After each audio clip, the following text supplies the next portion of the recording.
So students, हमने अपने previous lecture में एलिमेंट ऑफ सिमेट्री डिस्कस कर रहे थे। हमने प्लेन ऑफ सिमेट्री डिस्कस किया था। हमने देखा था कि किसी भी क्यूबिक क्रिस्टल में जो दो तरह के प्लेन ऑफ सिमेट्री पाए जाते हैं, एक आपका रेक्टेंगुलर प्लेन ऑफ सिमेट्री और दूसरा था आपका डायगोनल प्लेन ऑफ सिमेट्री। तो दोनों तरह के प्लेन ऑफ सिमेट्री मिलकर टोटल 9 प्लेन ऑफ सिमेट्री है जो आपके क्यूबिक क्रिस्टल्स में पाए जाते हैं। आज हम बात करेंगे अपने दूसरे सिमेट्री एलिमेंट की, जो है आपका एक्सिस ऑफ सिमेट्री। तो एक्सिस ऑफ सिमेट्री होता क्या है? एक्चुअली में ये एक कोई ऐसी एक्सिस जिससे किसी ऑब्जेक्ट को अगर रोटेट किया जाए तो एक कंप्लीट रोटेशन यानी 360 डिग्री रोटेट करने में वो एक से अधिक बार अपनी ओरिजिनल स्ट्रक्चर को प्राप्त कर ले, तो एक्सिस ऑफ सिमेट्री कहलाता है। एग्जाम्पल से समझते हैं।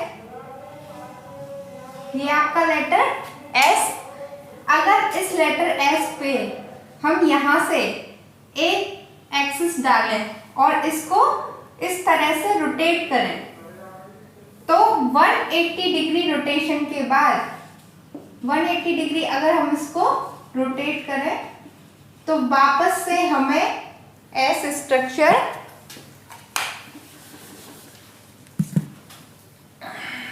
मिल जाएगी, जो एक दूसरे की कैसी होंगी? आइडेंटिकल होंगी। तो इसमें जो एक्सिस है वो 180 डिग्री रोटेट करने पे आपको मिलती है, और जितने एंगल से रोटेट करने पे आपको कोई स्ट्रक्चर फिर से मिलती है उसको बोलते हैं and fold axis of symmetry. जैसे कि इसमें 180 डिग्री से रोटेट करने पे आपको फिर से वही सेम स्ट्रक्चर मिलती है, तो ये आपकी हो गई two fold axis of symmetry.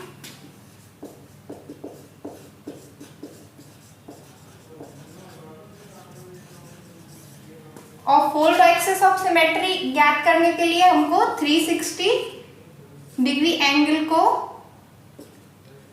जितने एंगल से घुमाने पे वापस आपको सेम स्ट्रक्चर मिलती है, उससे करने पे एंड फोल्ड एक्सिस ऑफ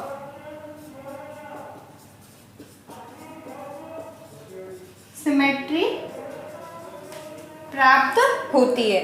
अब हम बात करते हैं एग्जांपल्स की। तो सबसे पहले हम लेते हैं two fold axis of symmetry.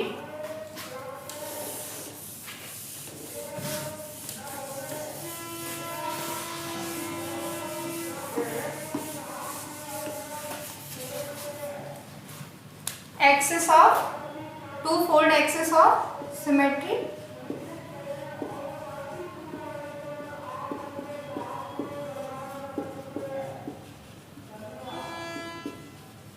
अगर किसी ऑब्जेक्ट को 180 डिग्री से रोटेट करने पे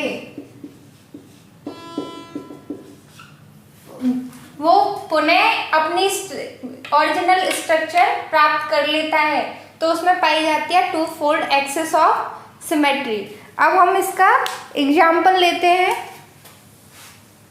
ये आपका क्यूबिक क्रिस्टल्स है, क्योंकि हम यहाँ क्रिस्टल्स के रिगार्डिंग बात कर रहे हैं एलिमेंट ऑफ सिमेट्री की, तो हम क्रिस्टल्स के एग्जाम्पल से ही इसको समझने की ट्राई करते हैं।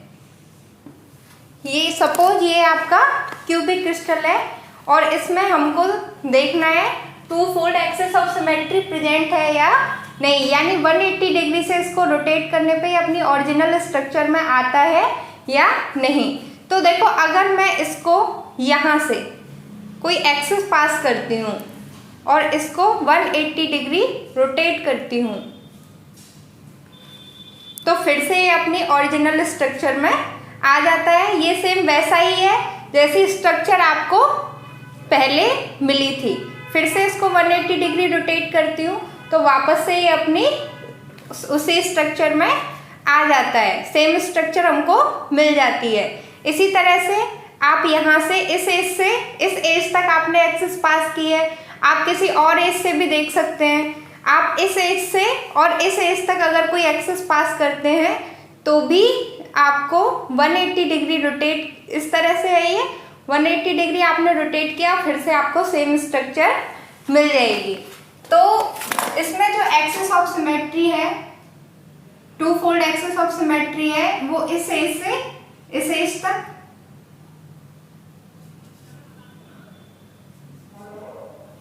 या इस एज से इस एज तक, यानी as to as C2 access, और ये भी आपकी C2 axis. Two fold axis of symmetry है जिसको क्या बोल रहे हैं, C2। तो C2 क्योंकि इसमें आपकी एजेस 6 टोटल 12 एजेस पाई जाती है, और जो आपकी C2 है वो 2 एजेस के मिलने से कंप्लीट होती है, तो टोटल 6 C2 इसमें प्रेजेंट पाई जाएंगी क्यूबिक क्रिस्टल्स में। अब हम बात करते हैं threefold axis of symmetry की। Threefold axis of symmetry, अगर किसी ऑब्जेक्ट को 120 डिग्री रोटेट करने पर फिर से आपकी ओरिजिनल स्ट्रक्चर मिल जाती है, तो आपका जो ऑब्जेक्ट है उसमें threefold axis of symmetry present पाई जाएगी, जिसको C3 से भी डिनोट किया जाता है। अब हम बात करते हैं आपके क्यूबिक क्रिस्टल्स की।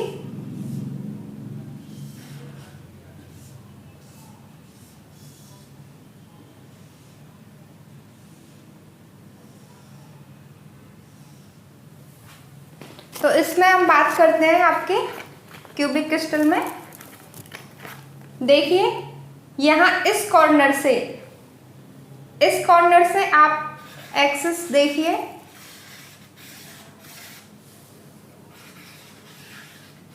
ये आपका क्यूब है और ये आपके डायगोनल प्लेन्स थे जो मैंने अपने प्रीवियस लेक्चर में आपको बताए थे।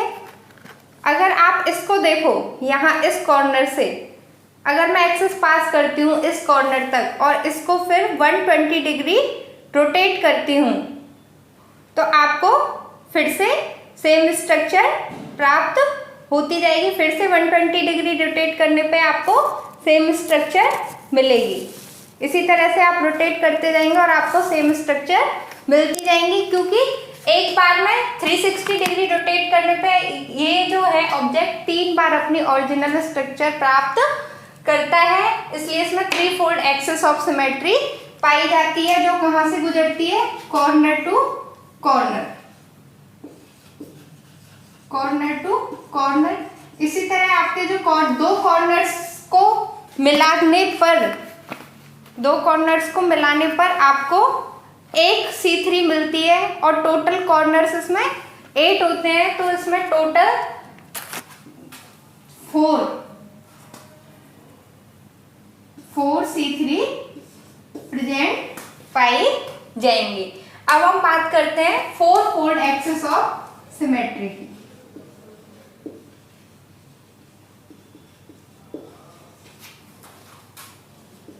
Four fold axis of symmetry, किसी ऑब्जेक्ट को अगर आप 90 डिग्री से रोटेट करते हो तो वो 4 बार अपनी ओरिजिनल स्ट्रक्चर प्राप्त करता है, और इसमें fourfold axis of symmetry पाई जाती है। इसको समझते हैं।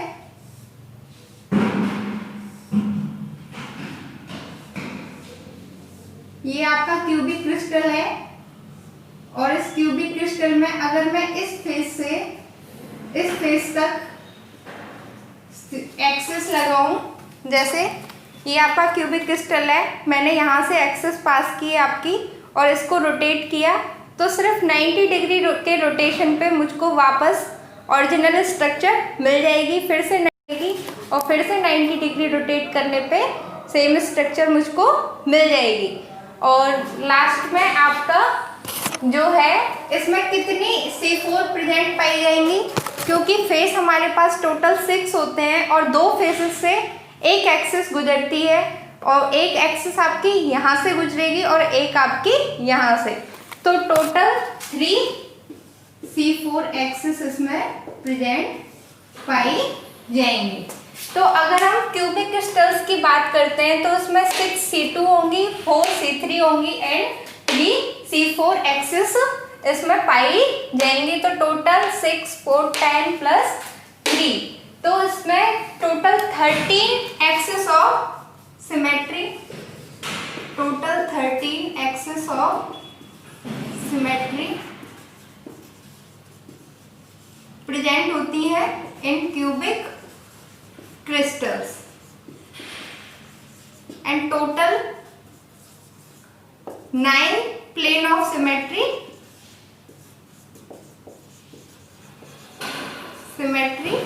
प्रेजेंट होते हैं। तो 13 plus 9 total 22 element of symmetry अब तक प्रेजेंट हो चुके हैं। तो एक जो आपका लास्ट एलिमेंट ऑफ सिमेट्री है वो है सेंटर ऑफ सिमेट्री, जिसे मैं अपने नेक्स्ट लेक्चर में कवर करूंगी। थैंक्स।